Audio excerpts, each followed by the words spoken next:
Saya ingin membangkitkan isu berkenaan mesej daripada nombor tak dikenali yang menyediakan link pautan ke laman web atau portal bantuan kerajaan yang palsu. Kaedah penipuan ini dilaksanakan bagi mendapatkan maklumat pribadi individu. Cuma apa yang menjadi persoalan saya, bagaimana para skema ini mendapat maklumat nombor telefon individu? Adakah terdapat kemungkinan syarikat telekomunikasi yang bekerjasama dengan pihak skema menjual data maklumat nombor telefon individu? Justru itu, menerusi peruntukan sedia ada ini, apakah langkah-langkah pencegahan segera yang dilaksanakan oleh kementerian bagi memastikan tidak lagi berlaku kebocoran maklumat pribadi? Datuk Pengerusi, butiran 31003 Jaringan Digital Negara, iaitu Jendela.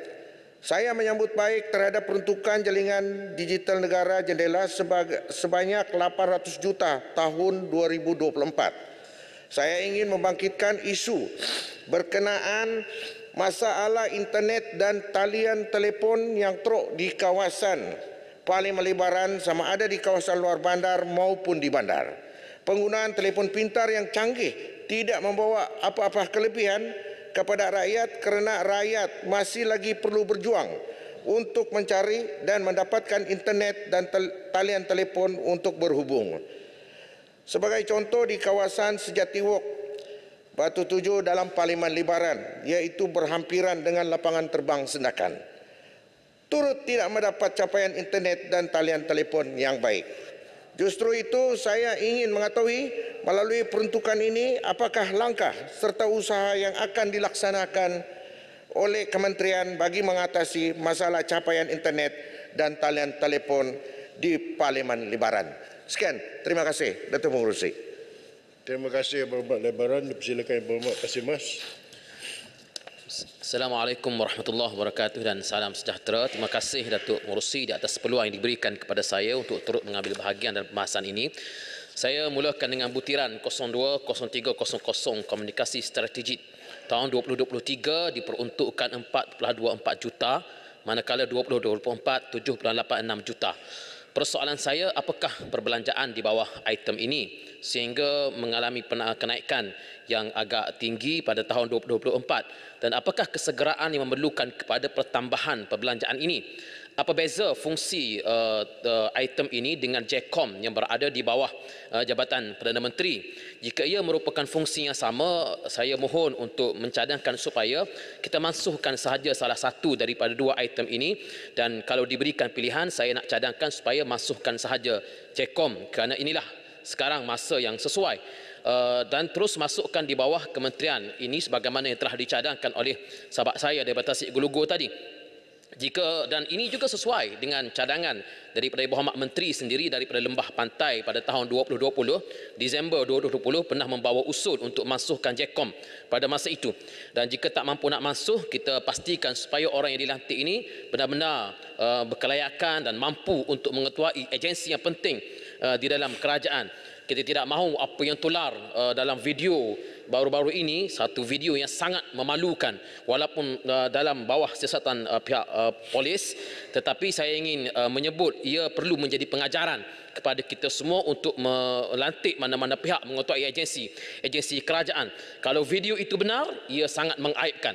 Kalau video itu tidak benar, bahkan apa yang disebut tadi ialah dalam kenyataan yang disebut, ia merupakan konspirasi daripada orang dalaman Jabatan Kerajaan, itu pun lebih teruk lagi, iaitu Jabatan Kerajaan telah pun dijadikan sebagai lubuk untuk menjatuhkan antara satu sama lain, lalu dibuat video-video yang mengaibkan. Ini satu detik yang sangat mengaibkan bagi kerajaan.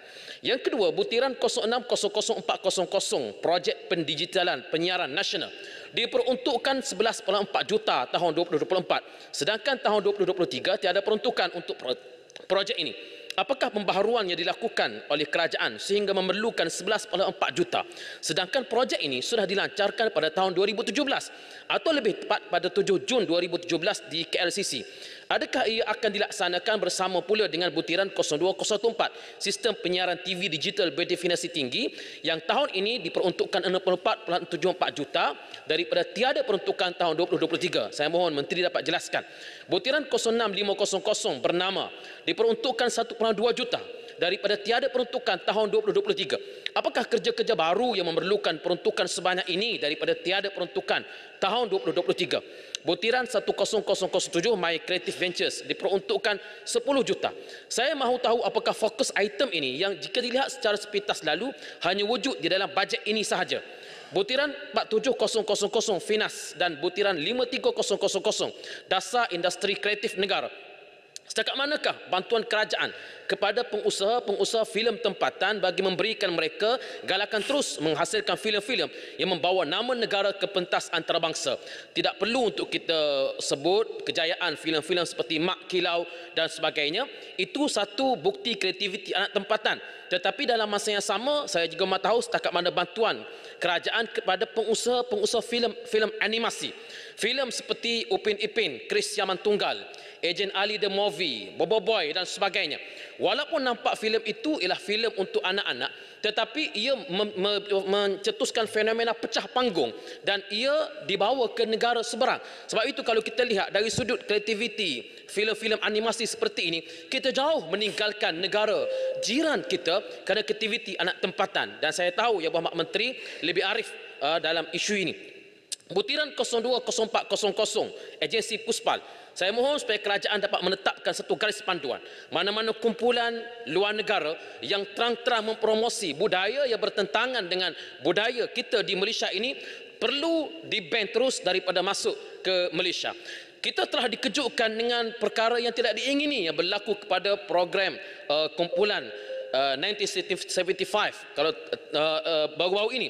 Saya ucapkan Menteri, tahniah Menteri bertindak tegas, tetapi ia sepatutnya menjadi satu pengajaran kepada kita supaya kumpulan-kumpulan daripada luar ini mereka tidak cukup dengan hanya diberikan garis panduan, tetapi perlu diberikan suatu pemantauan atau merit ataupun kad kuning atau kad merah, apa juga kaedah dan prosedur perlu ditetapkan atau tidak dibenarkan untuk masuk ke dalam negara kita. Dan saya tahu bahawa konsep Coldplay ini sudah pasti akan berlaku dan kita harap supaya tidak berlaku perkara-perkara yang tidak diingini. Dan saya harap supaya isu kebebasan media ini dapat ditangani dengan baik oleh menteri yang ada. Walaupun pada tahun ini indeks kebebasan media Malaysia naik 40 anak tangga, tetapi laporan itu ialah berdasarkan kepada prestasi pada tahun 2022. Jadi untuk tahun 2023 ini laporan kebebasan media ini masih belum lagi keluar dan kita harap ia boleh mengulangi kejayaan sebelum ini dan akhir menteri kad harakah masih belum lagi dapat. Terima kasih. Terima kasih Yang Berhormat Simas. Dipersilakan Yang Berhormat Ledang. Assalamualaikum warahmatullahi wabarakatuh. Salam sejahtera. Terima kasih kepada Datuk Pengerusi. Terima kasih kerana memberi peluang untuk saya ledang membahaskan anggaran perbelanjaan bagi Kementerian Komunikasi dan Digital peringkat jawatan kuasa ini. Bagi perbahasan ini saya ingin tumpukan pertama kepada butiran 05010 Komuniti Malaysia Madani. Untuk pengerusi, saya meraihkan sebarang usaha oleh pihak kerajaan untuk memperkukuhkan dan memberi ruang kepada komuniti tempatan untuk menggerakkan aktiviti dan kelangsungan masyarakat. Dalam sebuah penerbitan bertajuk International Journal of Research on Service Learning and Community Engagement, dengan izin, ia menerangkan bahawa kewujudan gerakan komuniti setempat terbukti mampu untuk mengubah dan juga membentuk komuniti sesebuah lokaliti itu untuk mengurus, memanfaatkan dan juga untuk memperkukuhkan sumber-sumber yang ada dalam komuniti tersebut. Atas premis ini saya rasa ini adalah satu daya usaha yang baik untuk kita menggerakkan komuniti melalui inisiatif komuniti madani ini dan ianya merupakan salah satu daripada elemen penting dalam Malaysia Madani. Tambahan lagi kita sedar bahawa tekad yang dizahirkan oleh Yang Amat Berhormat Perdana Menteri untuk memberi ruang seluasnya kepada ahli-ahli komuniti untuk mereka terlibat merancang dan juga untuk sedia sama-sama menjayakan keadaan dan suasana di komuniti setempat. Melihat kepada jumlah biaya yang diperuntukkan bagi butiran ini, Saya percaya banyak ikhtiar yang boleh dilaksanakan berpandukan kepada teras aktiviti ekonomi yang turut dipetik oleh Yang Amat Berhormat Perdana Menteri dalam ucapan belanjawan beliau. Seiring dengan nilai integriti dan ketelusan yang menjadi budaya kepada Kerajaan Madani hari ini, saya mohon untuk Menteri memberikan pencerahan terperinci berkenaan dengan kaedah dan mekanisme pemantauan yang akan dikuatkuasakan bagi memastikan objektif pelaksanaan inisiatif ini tercapai. Dan saya kira ini wajar diingatkan untuk memastikan komuniti ini tidak hanya sekadar pada nama tetapi dilihat pada gerak kerja. Selain itu, saya juga ingin mencadangkan agar sebarang daya usaha di bawah komuniti Madani ini digerakkan merentasi kementerian dan agensi. Dan keterlibatan semua pihak ini sangat penting. Budaya bergerak in silo mesti diatasi. Dan saya percaya kementerian akan meletakkan garis panduan yang teliti dalam menyusun perincian inisiatif ini supaya teras dan sektor utama yang terkait penglibatan merentas kementerian dan agensi menjadi satu strategi. Mohon pencerahan daripada pihak menteri. Seterusnya saya ingin merujuk kepada butiran 32000 Malaysia Digital Accelerated Grant MDAG. Anggaran perbelanjaan yang diperuntukkan ialah 20 juta ringgit, sama seperti yang diperuntukkan pada tahun yang lalu. Saya maklum bahawa grant ini kita wujudkan untuk memperkasa pertumbuhan ekonomi digital, pertumbuhan sektor digital dan teknologi dalam negara. Dan ini penting sebab kita tahu pertumbuhan sektor ini adalah satu perkara yang kehadapan dan pasti diberikan sokongan dan dukungan. Cuma saya mohon Menteri boleh memberikan senaraikan pihak utama yang sudah mendapat manfaat daripada grant ini serta mungkin 2 atau 3 success stories dengan izin hasil daripada inisiatif grant tersebut. Dan saya rasa ini adalah ruang baik untuk kita kongsikan supaya perkara itu menjadi tauladan, suri tauladan kepada ramai lagi pihak di luar sana yang mungkin juga berminat untuk memohon dan mendapat manfaat daripada grant tersebut.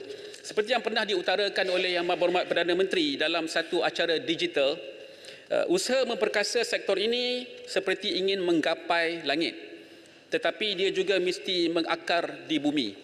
Oleh kerana itu, kita harap bahawa perkara ini dinilai bukan hanya sekadar untuk memberi manfaat kepada pemain-pemain industri dalam sektor digital, ekonomi digital, tetapi juga boleh membantu terutamanya kepada rakyat di bawah. Datuk Pengerusi, sebagai penutup, saya ingin merujuk kepada butiran 31003 Jalinan Digital Negara ataupun JENDELA. Perkara ini telah disebut banyak kali dan oleh ramai ahli-ahli berhormat. Cuma saya pertamanya ingin mengucapkan tahniah kepada pihak kerajaan terutamanya KKD atas komitmen untuk memastikan ada penerusan ketersambungan digital negara. Dan ia adalah sebahagian daripada usaha kita yang saya sebut tadi, iaitu untuk mengakar ke bumi. Saya lihat baru-baru ini Menteri mengumumkan bahawa liputan 4G di Sabah sudah mencapai tahap 90%. Dan ini berita baik untuk Kepulauan Borneo. Namun terkait aspek mengukuh infrastruktur ketersambungan digital ini, saya mahu mendapat penjelasan pihak kementerian berkenaan dengan garis masa pelaksanaan sesebuah projek yang melibatkan prasarana menara komunikasi. Perkara ini dah ditimbul dalam soalan-soalan lisan, saya faham. Cuma saya percaya bahawa tempoh masa itu terlampau lama untuk memastikan bahawa menara-menara ini dapat dimanfaatkan sepenuhnya, kerana akhirnya kesan itu ialah kepada liputan yang diperolehi ataupun yang perlu oleh rakyat di kawasan tersebut. Dan ada antaranya seperti kawasan saya sendiri di Kampung Bekuh dalam Parlimen Ledang, mereka juga alami perkara yang serupa. Saya harap perkara ini diambil perhatian oleh pihak kementerian, terutamanya dalam kita nak memacu transformasi digital negara yang juga harus dipelopori dan didokong bersama oleh penyedia-penyedia mobile telecommunication companies, telecommunication companies, sebab mereka juga kena bersedia untuk ke arah digital, transformasi digital. Itu saja. Terima kasih Datuk Pengerusi. Terima kasih Yang Berhormat Ledang. Dipersilakan Yang Berhormat Arau. Yang Berhormat Arau minta izin untuk saya menyampaikan ucapan alu-aluan marhaban bikum kepada para pelajar dan rombongan daripada Sekolah Kebangsaan, Sekolah Menengah Kebangsaan Tun Said Zahiruddin daripada Merlimau Jasin. Ahlan wa sahlan. Terima kasih. Okey, terima kasih Yang Berhormat Datuk Pengerusi di atas peluang untuk menyampaikan sedikit pandangan. Butiran 020400 komunikasi strategik dan juga industri kreatif. Seperti yang Berhormat Pasir Mas sebutkan tadi, perbuatan terkutuk kumpulan muzik 1975 hangat diperkatakan ekoran insiden vokalis mereka Matt Haley membuat aksi biadab dan songsang secara terang-terang bercanggah dengan ajaran Islam pada persembahan Delita Antarabangsa Subang. Apabila ditanya berkaitan dengan insiden kumpulan 1975 tersebut, Menteri memaklumkan bahawa penyertaan kumpulan 1975 tersebut pada awalnya sudah ditolak oleh Puspal, namun penganjur festival terbabit kemudian membuat rayuan. Soalan saya, kenapa pada mulanya tidak dilulus dan atas dasar apa selepas rayuan dibuat ianya telah diluluskan? Memandangkan peningkatan sasaran daripada 50, tahun sudah 50, tahun ini 450 untuk tahun permohonan yang telah dibuat, Kementerian Komunikasi dan Digital pasti akan lebih banyak insiden ditolak dan rayuan. Ini akan berlaku kelak. Soalan saya ialah, apakah usaha kerajaan membuat semakan semula dan memasukkan syarat ketat dengan menghalang mana-mana artis yang terlibat dalam semua bentuk propaganda, indoktrinasi, ideologi, mempunyai rekod berakhlak buruk semasa persembahan daripada dilarang masuk membuat persembahan di Malaysia. Semalam Yang Berhormat Perdana Menteri ada memaklumkan bahawa beliau akan berjumpa dengan Mufti Wilayah Persekutuan berkaitan dengan konsert Coldplay yang akan berlangsung pada hari ini. Apakah hasil pembincangan yang telah dilakukan? Apakah tindakan segera yang akan diambil memandangkan konsert tersebut akan berlangsung kurang daripada 24 jam? Sekarang bawah butiran 03000 komunikasi strategik dan industri kreatif. Saya ada ramai rakan-rakan wartawan dari dulu hingga sekarang. Mereka berkata, bukan saja mereka mereka berkata ramai wartawan yang tidak berpuas hati dengan menteri. Mereka sering ditegur apabila mengeluarkan berita dan kenyataan yang tidak kena dengan skrip susunan kerajaan madani. Amalan-amalan lazim wartawan contohnya membuat laporan berdasarkan pandangan dan amalan pakar dalam industri pun salah hanya kerana pakar tersebut bukan orang kerajaan. Apa telah terjadi kepada Yang Berhormat Saudara Fahmi, seorang yang memperjuangkan hak-hak kebebasan bersuara pada masa yang lepas, dan saya adalah di antara peminat Yang Berhormat Menteri semasa lakonan filem Gold and Gincu. Rakan-rakan media dipanggil Suruhanjaya Komunikasi dan Multimedia dan diberi amaran. Beberapa portal berita disekat kerana bertentangan dengan hasrat Perdana Menteri. Malaysia Madani sepatutnya menggalakkan suasana kondusif untuk media menjalankan tugasan tanpa ragu dan takut. Sebelum ini, Perdana Menteri sendiri yang berkali-kali menekankan pentingnya media bebas dan bertanggungjawab. Beliau juga berjanji akan mengambil sikap terbuka terhadap kritikan atau teguran. Kalau kita nak bercakap kerajaan dulu dan sekarang, betul, kerajaan dulu pun ada pengawas ataupun dengan izin gatekeeper. Tetapi tidak sekejam kerajaan sekarang. Kita tidak boleh syok sendiri. Kita tidak perlu dengar pandangan semua pihak. Kita perlu dengar pandangan semua pihak. Bagaimana kita nak maju kalau kita rasa kita saja yang betul? Walk to talk dengan izin. Usahakan yang dikritik akan menjadi, usahakan apa yang dikritik ketika kita menjadi pembangkang. Soalan saya, adakah kerajaan mempunyai perancangan untuk membenarkan media-media suara kerajaan RTM bernama membuat liputan program-program pembangkang yang melibatkan kepentingan rakyat? Salah satu langkah untuk stabilkan politik adalah mendapatkan kepercayaan rakyat. Dan untuk mendapat kepercayaan rakyat, media perlu terus dan tidak boleh berat sebelah. Ini adalah kerana pada masa ini kita kena pulihkan kepercayaan rakyat kerana sistem demokrasi sebelum ini, kerana sistem demokrasi sebelum ia menjadi tenat. Kita perlukan optik yang segar dan rakyat yang celik informasi tidak boleh dimomokkan dengan berita-berita ditapis dengan izin oleh gatekeeper. Berita berikut ialah 0200 dan juga 0400. Ramai yang menggunakan sosial media utama kerana ia dianggap lebih pantas untuk menyebarkan maklumat. Mengikut laporan, peningkatan penipuan cyber sebanyak 23% pada tahun ini, di mana sehingga September lalu 19,222 kes penipuan cyber yang melibatkan kerugian mencecah 687 juta. Soalan saya, apakah inisiatif yang dilaksanakan oleh kerajaan, boleh saya sambung sikit lagi 2 minit? Silakan. Apakah inisiatif yang dilaksanakan kerajaan bagi memastikan rakyat cakna maklumat keselamatan cyber bagi mengelakkan kebocoran data maklumat peribadi?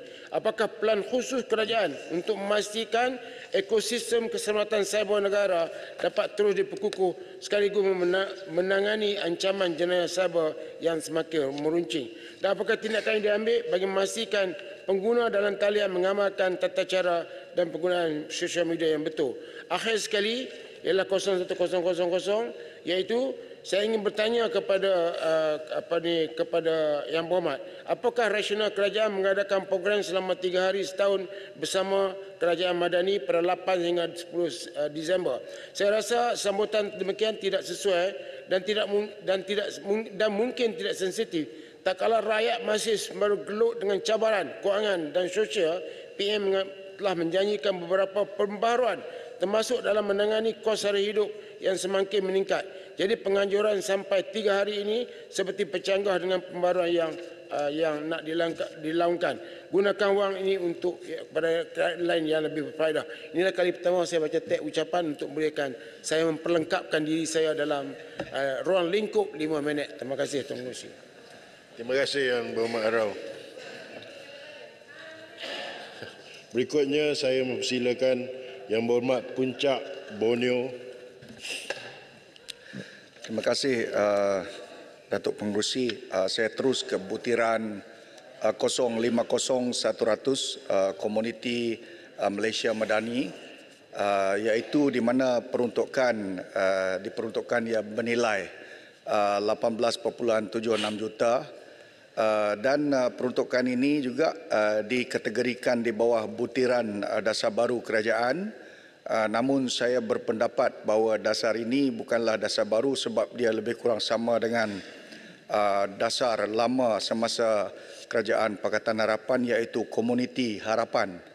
Jadi saya berharap kewujudan Komuniti Malaysia Madani ini tidak menjadi jentera dan alat mana-mana parti politik, supaya ia boleh digunapakai untuk membantu kerajaan kita untuk menyebarkan maklumat yang sahih kepada setiap pelusuk negara kita.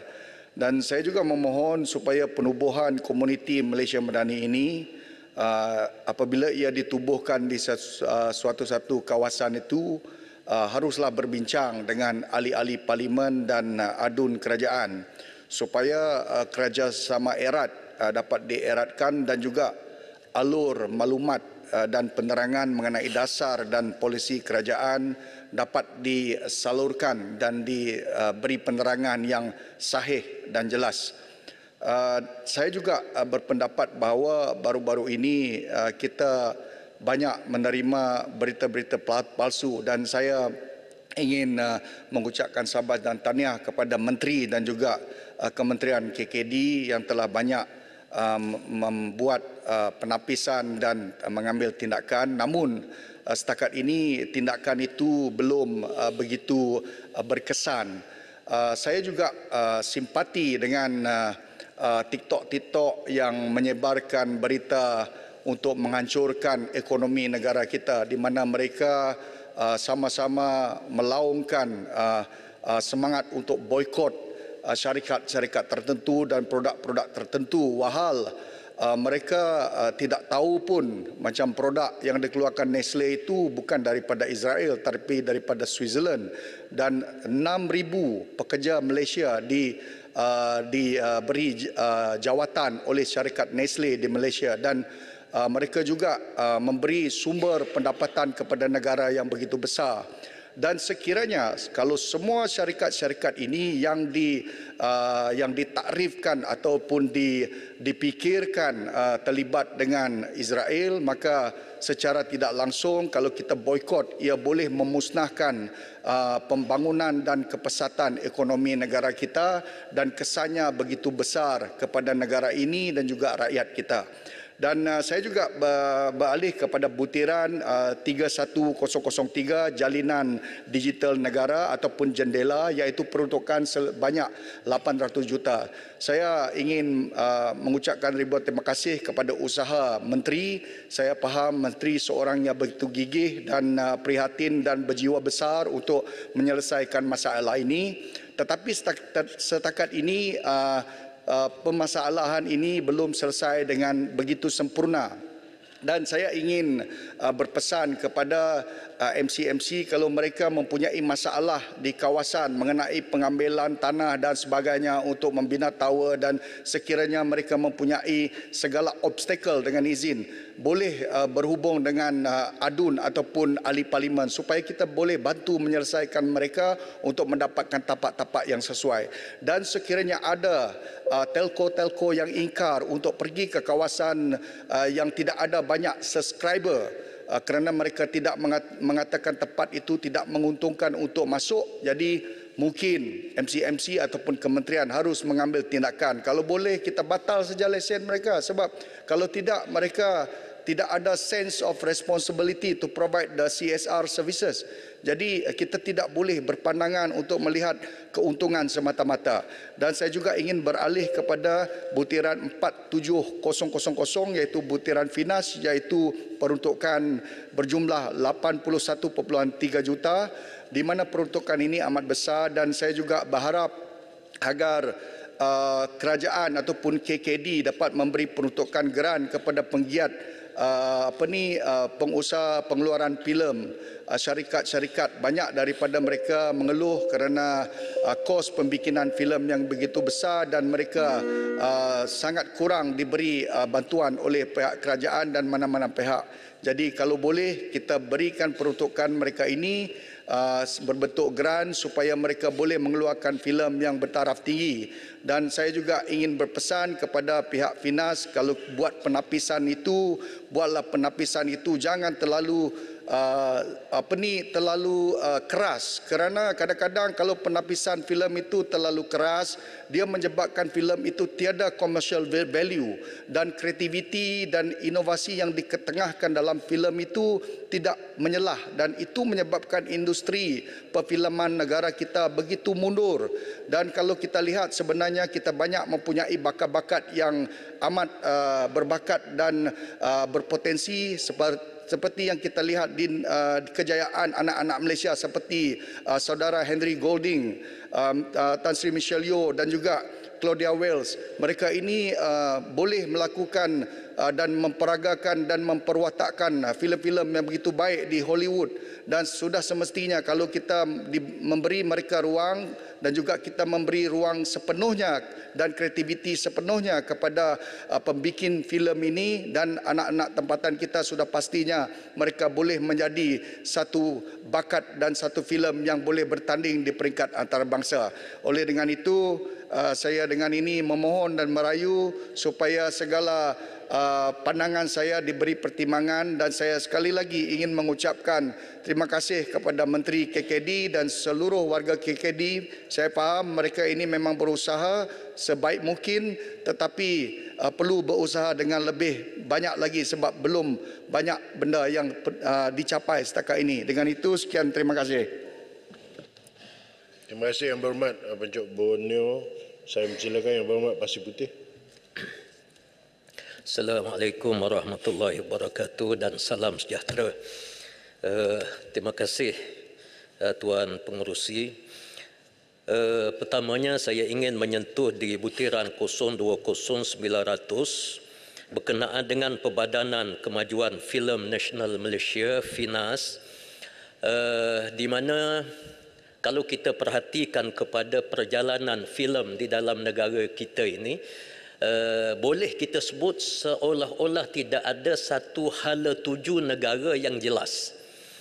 Kalau negara-negara lain, terutamanya negara maju, dia ada hala tuju filem dia untuk mempromosikan negara, untuk perkenalkan identiti rakyat di dalam negara kita. Tapi negara kita ni seolah-olah kita pandai ambil filem orang, kemudian kita tayar negara kita, ambil filem daripada Korea, daripada Amerika, daripada rata-rata dan kita tidak ada filem yang agak berkualiti kecuali hanya beberapa filem seperti Mak Kilau yang boleh mempengaruhi masyarakat di peringkat antarabangsa. Di sini saya ingin memberi cadangan supaya syarikat perfilman kerajaan milik kerajaan dan mengendalikan filem yang bertaraf antarabangsa dan kita perkenalkan identiti negara kita kepada masyarakat antarabangsa ataupun kita membangkitkan semangat kenegaraan kepada rakyat yang ada dalam negara kita. Hasil daripada filem ini saya perhati kadang-kadang orang negara kita bila sebut produk Malaysia dia menganggap macam third class. Keretanya, bajunya, apanya. Dan semua ini adalah pengaruh daripada filem-filem yang ada. Mengapa kita tidak menzahirkan satu filem kita yang benar-benar boleh membentuk kepribadian Malaysia? Kalau Jepun, dia bangga dengan barangan buatan Jepun. Thailand, dia bangga dengan barangan dia sendiri. Tapi Malaysia ini lain. Jadi dalam isu ini saya cadangkan kepada kementerian supaya mewujudkan satu syarikat perfilman milik negara, bukan yang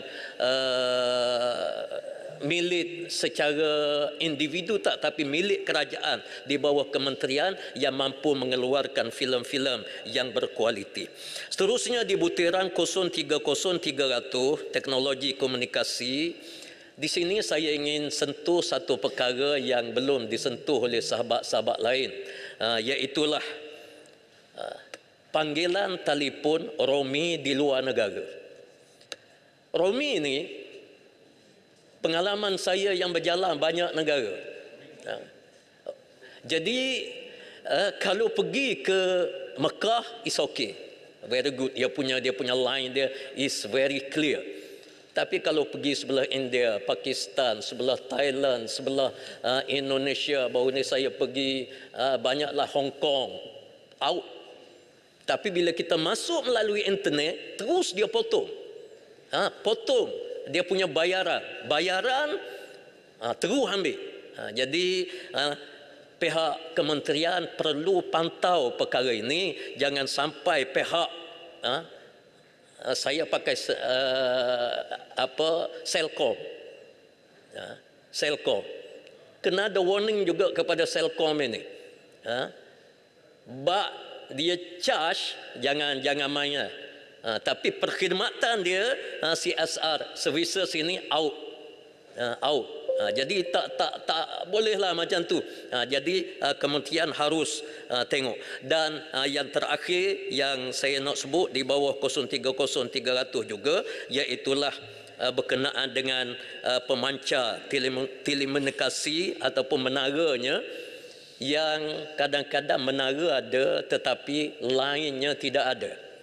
Ini satu benda yang sangat ganjil.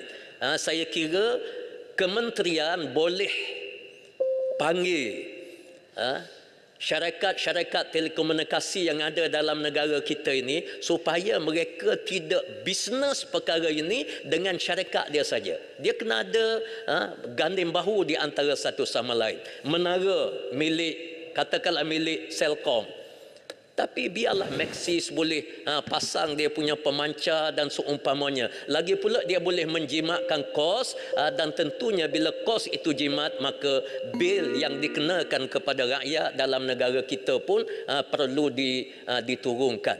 Jadi kawasan-kawasan, kalau dalam Parlimen Pasir Putih ini, kawasan seperti mana Bangor Pak Esah, di Bukit Gedombak, kawasan ini kawasan pendidikan.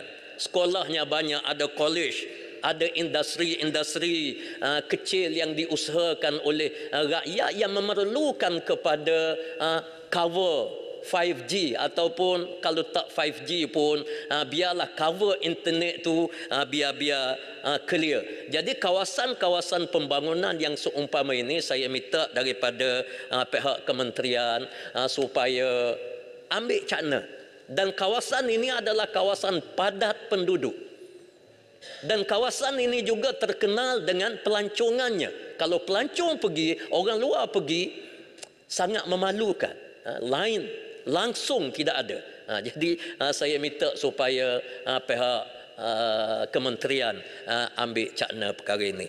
Jadi itu saja, walaupun ada dua lagi, saya ambil kesempatan waktu lain lah. Sekian, terima kasih. Terima kasih Yang Berhormat Pasir Putih. Dipersilakan Yang Berhormat Julau. Terima kasih Datuk Pengerusi. Merujuk kepada butiran 040500 sambutan Hari Kebangsaan dan Hari Malaysia, sambutan ini memiliki makna istimewa bagi semua rakyat Malaysia sebagai pengingatan terhadap sejarah, kepelbagaian, budaya dan kemajuan yang telah kita capai sebagai sebuah negara. Namun, berbanding dengan tahun-tahun yang lepas, saya mendapati pengurangan dalam kibaran bendera dan perhiasan di bandar dan luar bandar sempena sambutan hari perayaan kita pada tahun ini. Dan kebanyakan ahli parlimen juga tidak menerima jemputan untuk menghadiri sambutan ini kecuali ahli parlimen dari wilayah persekutuan. Perubahan ini menimbulkan persepsi kurang semangat patriotisme di kalangan rakyat. Maka, apakah langkah-langkah atau inisiatif baru yang diambil oleh kementerian untuk meningkatkan lagi semangat patriotisme rakyat berbanding dengan tahun-tahun yang lepas? Datuk Pengerusi, di sini saya memberi tumpuan mengenai butiran 020100 dasar dan perancangan strategik. Salah satu isu penting yang kita hadapi adalah gelombang peningkatan penipuan dalam talian atau skema yang menjejaskan semua lapisan masyarakat. Semalam saya telah buat laporan polis berkenaan online scam di mana saya ditipu dari laman web palsu. Bila saya buat laporan kepada bank saya, maklumkan bahawa pegawai bank saya sendiri juga pernah terkena scam seperti ini. Di sini jelas menunjukkan taraf keselamatan dalam dunia cyber adalah sangat penting untuk mengatasi penipuan mata wang dan pencurian identiti. Terdapat juga kes berkenaan yang terjebak dari luar negara oleh warga Malaysia sendiri yang kemungkinan berkaitan dengan jenayah perdagangan manusia ataupun human trafficking dengan izin.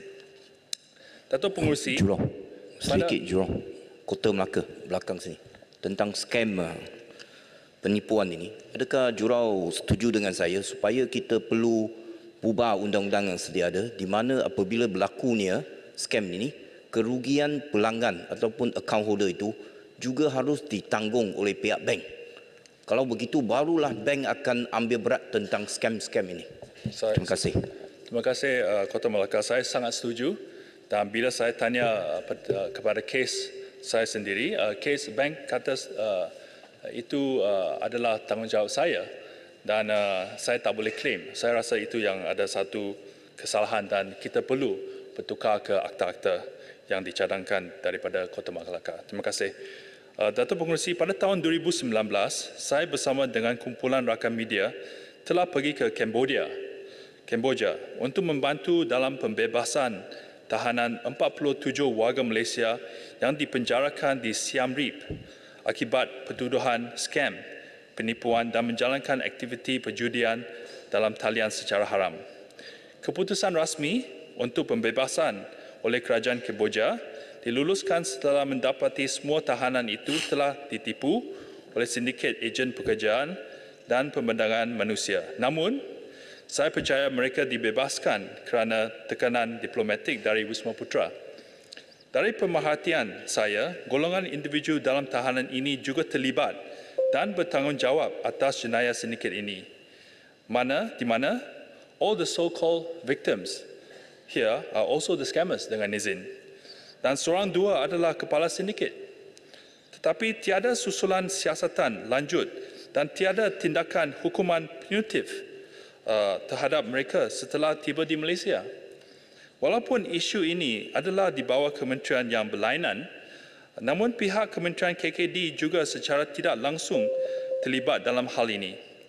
Oleh itu, manakah kementerian yang sepatutnya bertanggungjawab dan apakah tindakan yang patut dilaksanakan oleh pihak kerajaan terhadap skamer yang terlibat?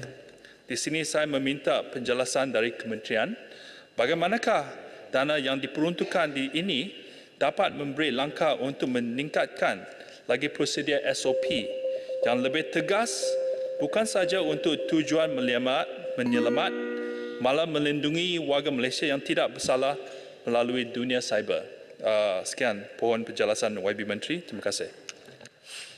Terima kasih Yang Berhormat Julau. Berikut dipersilakan Yang Berhormat Merbuk. Bismillahirrahmanirrahim. Assalamualaikum warahmatullahi wabarakatuh dan salam sejahtera. Terima kasih Datuk Pengerusi. Saya ingin terus ke perbelanjaan B47 butiran 020300 komunikasi strategik. Di bawah program 2 aktiviti 3 kementerian iaitu komunikasi strategik terdapat pertambahan peruntukan sebanyak 46% atau 3.62 juta untuk perbelanjaan menguruskan penyediaan maklumat penting yang telah dianalisis dalam bentuk laporan khas kepada kerajaan secara berjadual.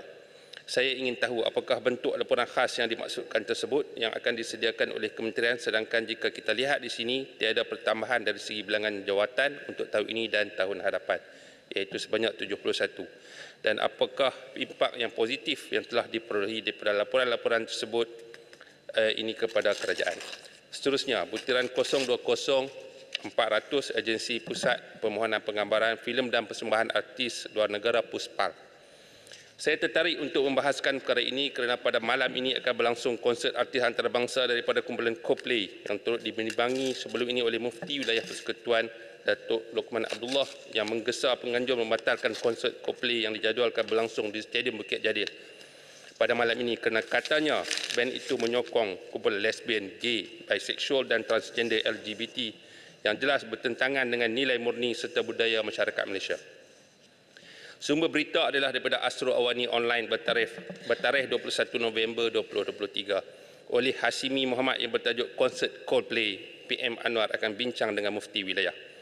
Saya ingin mengetahui adakah pihak kementerian telah meneliti berkenaan isu-isu seperti ini sebelum pihak kementerian melalui Puspal meluluskan persembahan konsert daripada mana-mana kumpulan band antarabangsa yang boleh menimbulkan kegelisahan masyarakat umum kerana membawa norma yang bertentangan dengan kehidupan rakyat Malaysia. Contohnya, seperti insiden yang telah berlaku pada 21 Julai 2023 yang lalu di Festival Good Vibes 2023 di Sepang apabila kumpulan band British The 1975 telah membersendakan undang-undang LGBT di Malaysia dan kita tidak mahu insiden seperti itu berulang lagi buat kali keduanya. Butiran 030-100 infrastruktur telekomunikasi dan ekonomi digital dan 030-200 kawalan dan pematuhan. Meningkatkan infrastruktur telekomunikasi amalah dialu-alukan oleh semua pengguna rangkaian telefon dan internet yang disediakan oleh pelbagai syarikat telcos untuk mendapatkan kualiti perkhidmatan yang setimpal dengan apa yang telah dibayar oleh pengguna. Kalau asyik duk putus sahaja apabila kita bercakap, walaupun kita sedang berada di bandar-bandar besar dan keadaan akan lebih menjadi-jadi apabila berada di kawasan pendalaman. Kalau di kawasan saya seperti di Bukit Selambau, seperti di Kampung Kuala Sin, Kampung Batu Belacan dan sekitarnya, ada tempat yang telah dibina menara telekomunikasi, tetapi liputan masih lagi tiada. Mungkin syarikat-syarikat telcos masih menangguhkan pemasangan pemancar telekomunikasi untuk membantu menghubungkan telefon mudah alih ke dalam rangkaian selular. Saya menggesa pihak kementerian dengan kuasa yang ada di bawah SKMM memantau dan memastikan syarikat-syarikat telekomunikasi ini mematuhi syarat-syarat pelaksanaan dalam memastikan rakyat mendapat kualiti perkhidmatan telekomunikasi yang memuaskan. Di kawasan saya juga terdapat beberapa projek untuk memasang rangkaian Maxis Fiber yang sedang berjalan, terutamanya di taman-taman perumahan, termasuklah di taman perumahan saya sendiri. Tidak dinafikan, kerja-kerja berkaitan pemasangan sistem telekomunikasi digital 5G akan memberikan manfaat kepada rakyat.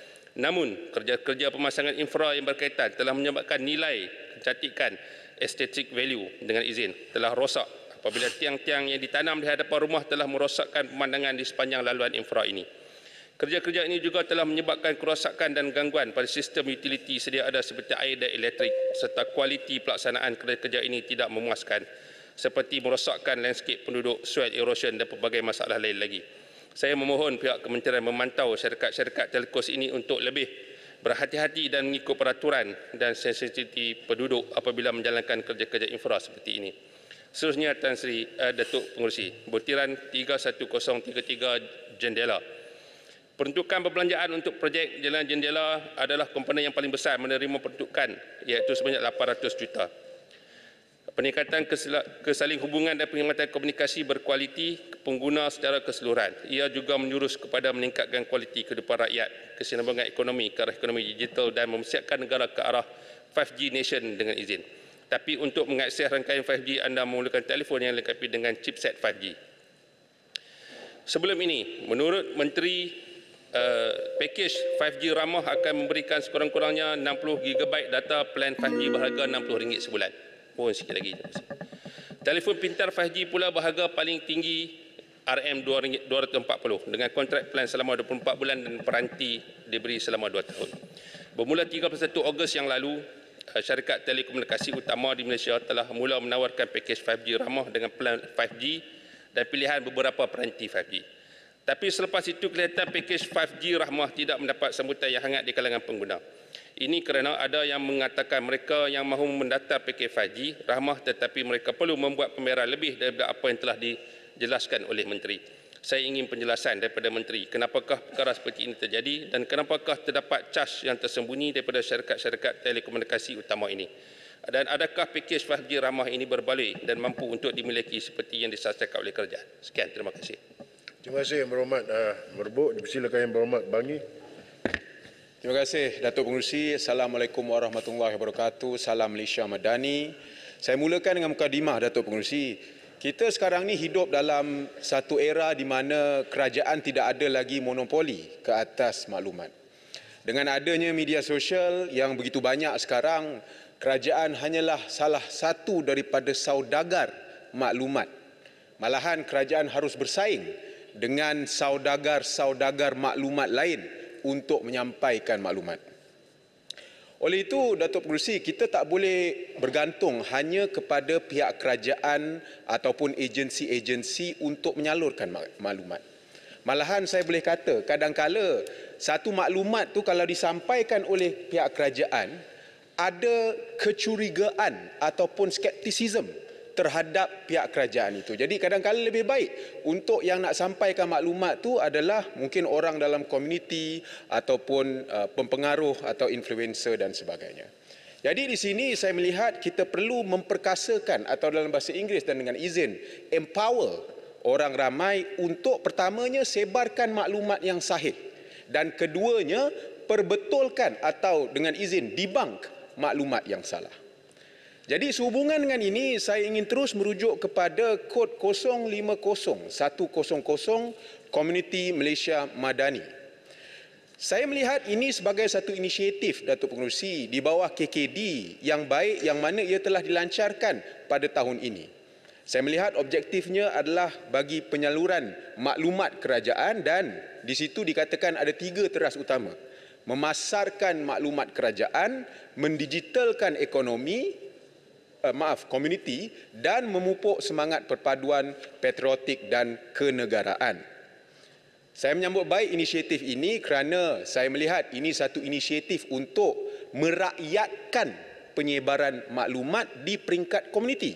Walaupun ianya di bawah KKD, namun penggerak komuniti madani ini adalah mereka yang lokal dan juga warga komuniti setempat.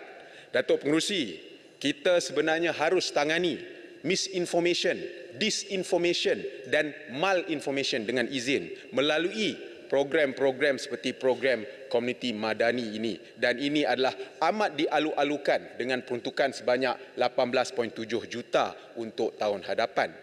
Saya ada beberapa soalan. Pertamanya, diumumkan sebanyak lebih kurang 1,878 komuniti madani ini akan ditubuhkan. Soalan saya, bagaimana pihak kementerian menentukan sama ada satu kawasan itu boleh ditubuhkan komuniti madani ini? Adakah ianya meringkut parlimen, DUN, daerah dan sebagainya? Kedua, berapakah jumlah dana yang diperuntukkan kepada setiap komuniti madani untuk tahun 2024. Ketiga, adakah komuniti madani ini boleh menerima sumbangan daripada luar, contohnya peruntukan daripada Parlimen ataupun DUN. Seterusnya, Datuk Pengerusi, saya ingin merujuk kepada 040300 Cyber Security Malaysia. Saya melihat di situ terdapat pengurangan yang ketara, Datuk Pengerusi, daripada 23 juta lebih kurang menjadi 11.6 juta untuk tahun hadapan. Saya amat gusar melihat penurunan ini kerana kita selalu mendengar isu-isu kebocoran maklumat daripada pengkalan data badan awam, dan kita juga melihat bagaimana data peribadi rakyat Malaysia ini dijual di dark web contohnya, dan sehingga kini, Datuk Pengerusi, kita tak tahu pun siapa yang sebenarnya menjadi dalang kepada penjualan data dan kebocoran data ini. Malahan saya dengan YB Menteri dahulu sebelum kami menjadi ahli parlimen, kami ada bawa tindakan mahkamah mengenai kebocoran maklumat. Jadi keselamatan data sama ada disimpan oleh pengkalan data awam atau swasta amat penting, Datuk Pengerusi.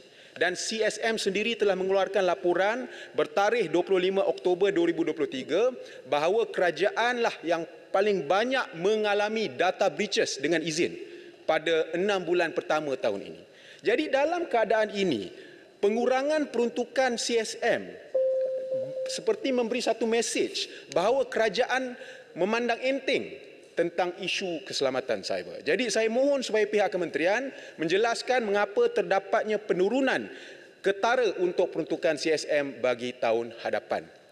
Poin terakhir saya, Datuk Pengerusi, jika dibenarkan, saya ingin merujuk kepada kod 040600 Hari Wartawan Negara atau Hawana. Saya menyambut baik peruntukan sebanyak 5 juta untuk tahun hadapan bagi Hawana ini. Dan saya tahu Hawana ini bukan baru disambut. Tapi bila kita lihat kerajaan memperuntukkan satu dana khas untuk tahun ini, ia menunjukkan penghargaan kerajaan kepada para pengamal media dalam negara ini. Media memainkan peranan penting, Datuk Pengerusi, di mana-mana negara. Kita tahu apa yang berlaku di Gaza contohnya kerana terdapatnya pengamal-pengamal media yang berani di situ. Orang kata the pen is mightier than the sword. Dan di Malaysia ini kita juga ada tradisi kewartawanan yang cukup kaya. Malangnya kita juga pernah melihat di Malaysia ini wartawan ditahan dan sebagainya. Saya sendiri pernah menjadi peguam kepada wartawan-wartawan yang ditawan.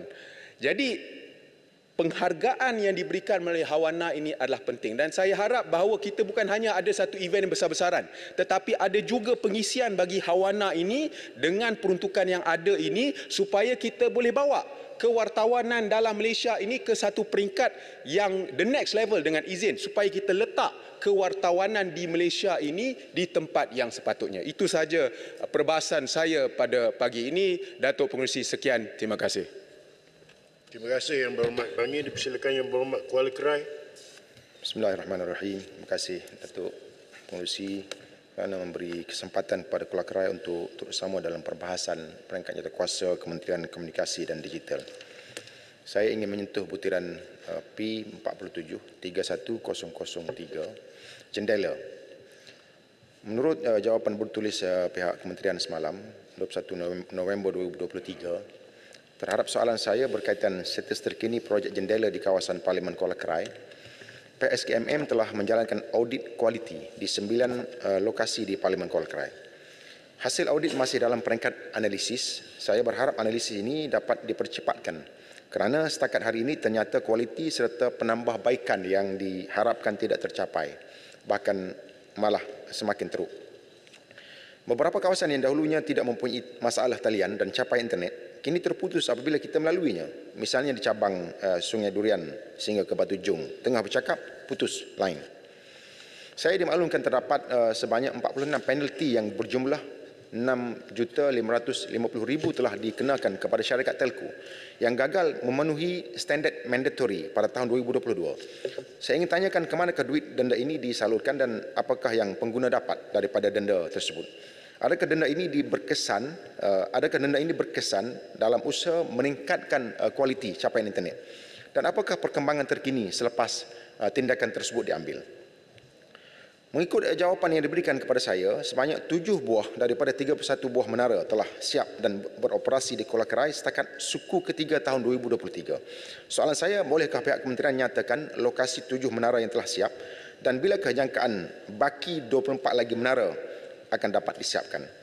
Menerusi butiran yang sama, Datuk Pengerusi, apakah pendirian kementerian mengenai langkah pengecualian syarat pemilikan ekuiti tempatan dalam pendekatan liberal ekonomi madani, sama ada ketetapan tersebut akan dibuat berdasarkan case-to-case basis?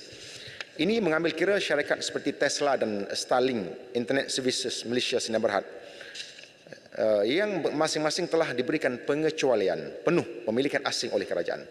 Akhirnya dalam butiran ini, adakah kerajaan mempunyai perancangan untuk menambah bilangan pusat ekonomi digital ataupun PEDI mengikut lokaliti dan daerah di seluruh negara, khususnya di Parlimen Kuala Kerai sebagai langkah merapatkan jurang digital di kawasan luar bandar? Berhormat Datuk Pengerusi, butiran P020400 Puspal. Dalam jawapan Yang Berhormat Perdana Menteri semasa PMQT ketika menjawab soalan macang semalam, Yang Berhormat Perdana Menteri mengatakan bahawa kumpulan Coldplay merupakan penyokong Palestin. Isunya di sini bukannya berkaitan dengan menyokong Palestin ataupun menolak Israel. Walaupun saya sedikit sangsi tentang sokongan tersebut kerana hanya terdapat sedikit coretan di Facebook mereka tentang Palestin. Namun yang lebih penting ialah Coldplay dikaitkan dengan kumpulan tidak bermoral yang mempromosikan golongan LGBT. Ambillah pengajaran daripada konsep The 1975 yang telah mencemarkan imej negara dan membuat aksi luar tabi'i dan biadab yang terlalu jauh daripada budaya kita, apalagi ajaran Islam yang maha suci. Pendapat ini, Datuk Pengerusi, juga bersesuaian dengan dan selari dengan pandangan Mufti Wilayah Persekutuan saya bersama Datuk Dr. Lokman Abdullah. Menurut beliau, quote and quote, kami juga menasihatkan masyarakat agar tidak memberi sokongan kepada program ini yang jelas bertentangan dengan nilai-nilai murni dan budaya masyarakat di negara ini. Masyarakat perlu memahami bahawa hiburan dalam Islam ada batasannya yang perlu dipatuhi dan mana-mana jenis hiburan yang terkeluar daripada batasan ini adalah bertentangan dengan hukum syarak. Nun di luar sana, rakyat cukup bimbang dengan perkembangan terkini berkaitan dengan LGBT. Lebih-lebih lagi bila tular video tentang penjawat awam Mr. A, Mr. W, Mr. H yang viral sehari dua ini. Selain itu, penganjuran konsert Star on Fire yang akan berlangsung pada awal Disember nanti yang melibatkan bintang terkenal daripada India, saya berpandangan ianya tidak sesuai dan mengganggu sensitiviti rakyat di saat saudara kita disembelih di Palestin. Jika nasihat Mufti kepada masyarakat agar tidak terlibat dengan program yang jelas bertentangan dengan nilai-nilai murni dan budaya masyarakat negara ini, sebenarnya kerajaan terlebih dahulu perlu mengambil langkah menutup pintu dan ruang maksiat ini sebagai salah satu saddu zara'i'. Maka dengan rendah hati saya memohon kerajaan membatalkan kedua-dua konsep ini. Yang Berhormat Datuk Pengerusi, butiran B030400 perlindungan data peribadi. Persoalan saya ialah apakah kementerian berhasrat untuk meminda perlindungan data peribadi 2010 dalam usaha menambah baik kelompongan perundangan sedia ada, khususnya dalam aspek keselamatan perlindungan data peribadi. Apakah langkah proaktif JPDP bagi mengurangkan insiden kebocoran data dan maklumat peribadi yang berlaku sehingga mendorong mangsa penipuan terpedaya dengan skim-skim penipuan berkaitan perbankan dan keuangan atas talian? Dalam butiran ini juga saya ingin kepastian pihak kementerian bagaimana kepunca data peribadi ini bocor terutama kepada syarikat insurans dan skamer yang beroperasi di luar sana. Adakah terdapat syarikat telekomunikasi, data keahlian kad-kad ganjaran seperti kad stesen petrol dan pasaraya, termasuk juga bank menyalu dan membuat maklumat, menjual maklumat kepada pihak yang tidak berkaitan? Adakah ini merupakan punca utama dan digunakan secara salah untuk menipu dan memperdaya mangsa? Apakah tindakan pihak kementerian dalam mengatasi isu seperti ini? Yang terakhir, Datuk Pengerusi, ialah butiran B040300 Cyber Security Malaysia dan juga P01600. Terdapat pengurangan penuntukan butiran ini sebanyak 20 juta secara keseluruhan kepada Cyber Security Malaysia di bawah kedua-dua butiran ini. Soalan saya, apakah plan khusus kerajaan untuk memastikan ekosistem keselamatan cyber negara dapat terus diperkukuh sekaligus menangani ancaman jenayah cyber yang semakin meruncing sejak kebelakangan ini dengan perkembangan teknologi seperti AI? Ini memandangkan terdapat peningkatan penipuan cyber sebanyak 23% pada tahun ini, di mana sehingga September lalu lebih 19,222 kes penipuan cyber dilaporkan melibatkan kerugian mencecah 687 juta. Sejauh manakah keberkesanan pusat respons skam kebangsaan dalam menangani isu penipuan atas talian, terutama dalam mengesan modus operandi skamer, serta apakah usaha penambahbaikan kementerian termasuk dalam aspek perundangan cyber yang sedia ada? Sekian, terima kasih Datuk Pengerusi.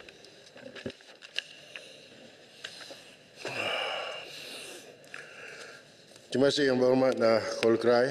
Memandangkan kita ada 1 minit saja, jadi dengan itu ahli-ahli Yang Berhormat, majlis bersidang semula sebagai majlis mesyuarat. Speaker, maaf, saya nak ingin mengalu-alukan rombongan pelajar tingkatan 6 Sekolah Menengah Tinggi Segamat yang bersama kita pada hari ini di Parlimen. Terima kasih. Terima kasih. Bentara, memandangkan waktu telah pukul 1 kita, dengan itu maka ahli-ahli Yang Berhormat mesyuarat ditangguhkan dan akan disambung semula pada 2 jam setengah.